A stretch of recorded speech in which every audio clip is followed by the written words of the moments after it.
Hello दोस्तों, आप सभी का स्वागत है। आज का महत्वपूर्ण टॉपिक रहेगा औपनिवेशिक काल में जो प्रमुख भारतीय किसान आंदोलन हुए थे उनके बारे में आज प्रमुख टॉपिक रहेगा। इसमें औपनिवेशिक शासन में अंग्रेजों ने राजस्व प्रणाली में जो आमूल परिवर्तन किए जिससे भूस्वामी एवं महाजन समृद्ध हो गए, किंतु किसानों को उनकी जमीनों से बेदखल कर दिया गया और इन किसानों ने औपनिवेशिक शासन के विरुद्ध कई आंदोलन छेड़े। आज का महत्वपूर्ण टॉपिक इसी पे रहेगा कि भारतीय किसान आंदोलन जो औपनिवेशिक काल में हुए थे। पहला इसमें जो है प्रमुख रहेगा नील आंदोलन जो 1859-60 में हुआ था। वर्ष 1859 में बंगाल के किसानों ने अपने खेत में नील की खेती न करने के निर्णय पर नील बागान मालिकों के विरुद्ध विद्रोह कर दिया। यह विद्रोह नादिया जिले के गोविंदपुर गांव से शुरू हुआ और जिसका नेतृत्व दिगंबर विश्वास और विष्णु विश्वास ने किया था। नील विद्रोह भारतीय किसानों का पहला विद्रोह माना जाता है। काफ़ी बार ये क्वेश्चन पूछा जाता है कि भारतीय किसानों का पहला विद्रोह कौन सा था, तो ये था नील विद्रोह जो कब हुआ था, 1859 में हुआ था। दीनबंधु मित्र ने नील दर्पण नामक नाटक द्वारा गरीब किसानों की दयनीय स्थिति का वर्णन इसके माध्यम से किया था। दूसरे विद्रोह की बात करें तो पावना विद्रोह जो 1873 से 1876 तक चला था। बंगाल में जमींदारों के द्वारा किसानों पर कानूनी सीमा से बहुत अधिक करारोपण किया जाता था। इसके विरोध में वर्ष 1873 से 76 के बीच में किसान आंदोलन हुआ जिसे पावना विद्रोह के नाम से जाना जाता है। इस विद्रोह का नेतृत्व ईशान चंद्र राय, शंभुपाल तथा खुदी मुल्ला ने किया था। इस आंदोलन में आंदोलनकारियों का नारा था कि हम महारानी सिर्फ महारानी की रैयत होना चाहते हैं। लेफ्टिनेंट गवर्नर कैम्पबेल ने पावना विद्रोह का समर्थन किया था और इस विद्रोह के परिणाम स्वरूप वर्ष 1865 में बंगाल में रैयत कानून पारित हुआ। वहीं अगले विद्रोह की बात करें तो दक्कन विद्रोह। दक्कन का विद्रोह मुख्य रूप से महाराष्ट्र के पूना, अहमदनगर, सतारा, सोलापुर जिलों में शुरू हुआ था। इसकी शुरुआत 1874 और 75 में ये विद्रोह चला था। इस विद्रोह का मुख्य कारण साहूकारों का सूदखोर होना था। ये साहूकार कई हथकंडे अपनाकर किसानों को शोषण कर रहे थे और इस आंदोलन की जो शुरुआत हुई पूना के एक गांव सुपा से हुई है जो एक विपणन केंद्र या मंडी था। इस आंदोलन में निम्नलिखित कार्य हुए। साहूकारों की लेखा बहियां जला दी गई और एक नई राजस्व प्रणाली लागू होना, राजस्व की मांग तथा किसानों का कर्ज। वर्ष 1874 में एक सूदखोर कालूराम ने किसान बाबा साहेब देशमुख के खिलाफ आंदोलन से घर की नीलामी की डिग्री प्राप्त कर ली। किसानों ने साहूकारों के घरों और दुकानों को नष्ट कर दिया और ब्रिटिश सरकार ने इस आंदोलन को दबाने के लिए दक्कन उपद्रव आयोग का गठन किया।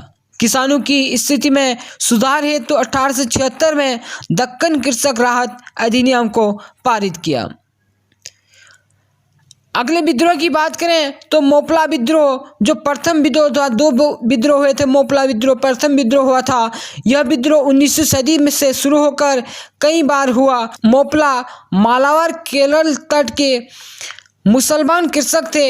यहाँ के जमींदारों के अधिकार हिंदू जमींदारों के अधिकार में थे।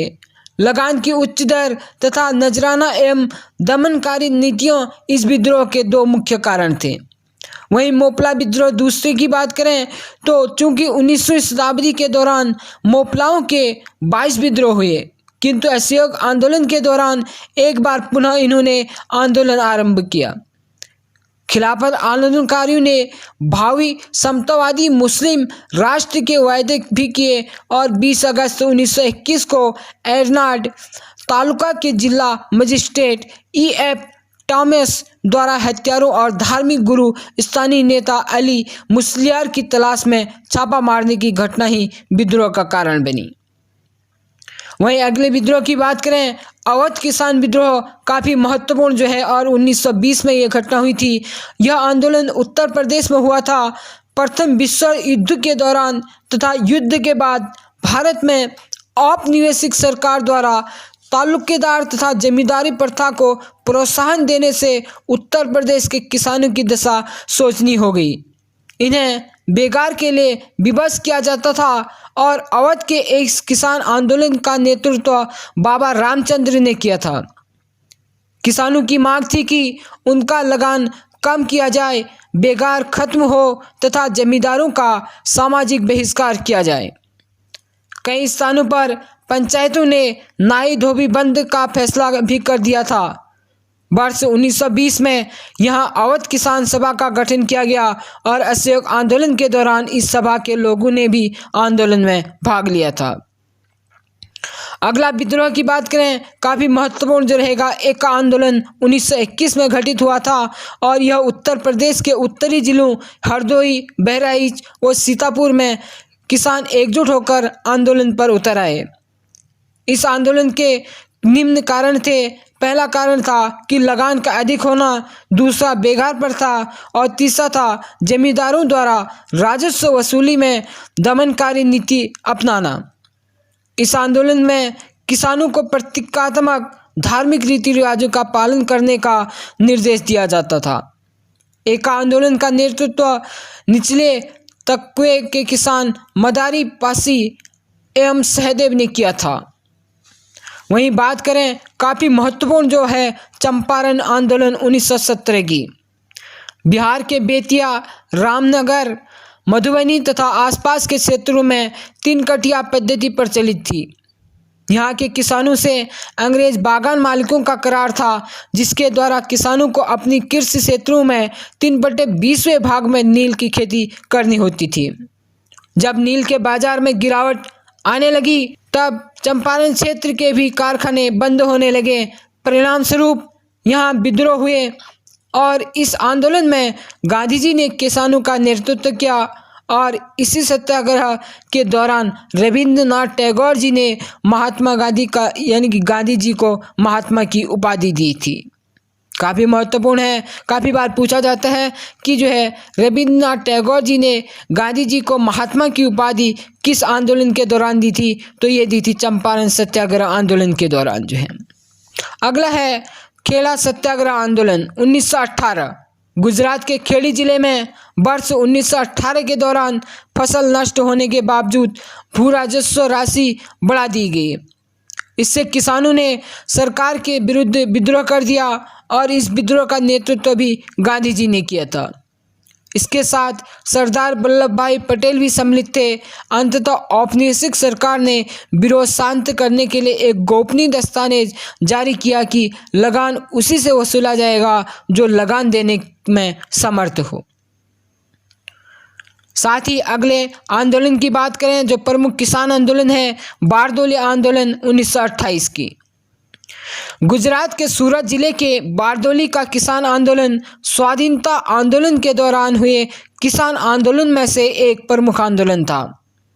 यह आंदोलन वर्ष 1928 में हुआ। इस आंदोलन के पश्चात अंग्रेजी सरकार ने एक जांच समिति गठित की, जिसके अधिकारी ने संपूर्ण मामले की जांच के पश्चात 22% लगान वृद्धि को गलत ठहराकर इसे 6.03% कर दिया गया।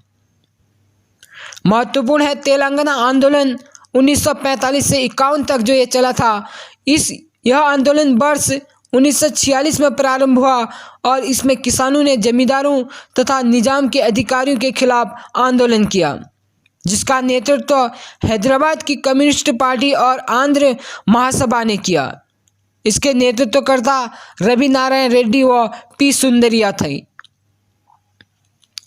अंतिम आंदोलन की बात करें औपनिवेशिक काल में, तो ये था तेभका आंदोलन। तेभका आंदोलन 1946 में हुआ था। यह आंदोलन बंगाल के तेभका नामक स्थान पर वर्ष 1946 में हुआ, जिसमें बटाईदारों ने भूस्वामियों को आधे के बदले सिर्फ 1/3 हिस्सा देने और फसल का 2/3 भाग बटाईदारों यानी कि किसानों को दिए जाने की पहल की। वास्तव में यह आंदोलन फ्लाउट कमीशन की सिफारिश से लागू करने के लिए किया गया था। तो ये था जो है आज का महत्वपूर्ण टॉपिक, औपनिवेशिक काल में प्रमुख जो भारतीय किसान आंदोलन हुए थे। वीडियो कैसा लगा अपने लाइक शेयर तथा कमेंट के द्वारा जरूर अवगत कराइएगा। अगर आप मेरे चैनल पे नए हैं तो चैनल को सब्सक्राइब करना ना भूलें, ताकि आगे इसी प्रकार की अतिरिक्त और महत्वपूर्ण वीडियो आपको प्राप्त होते रहे। धन्यवाद।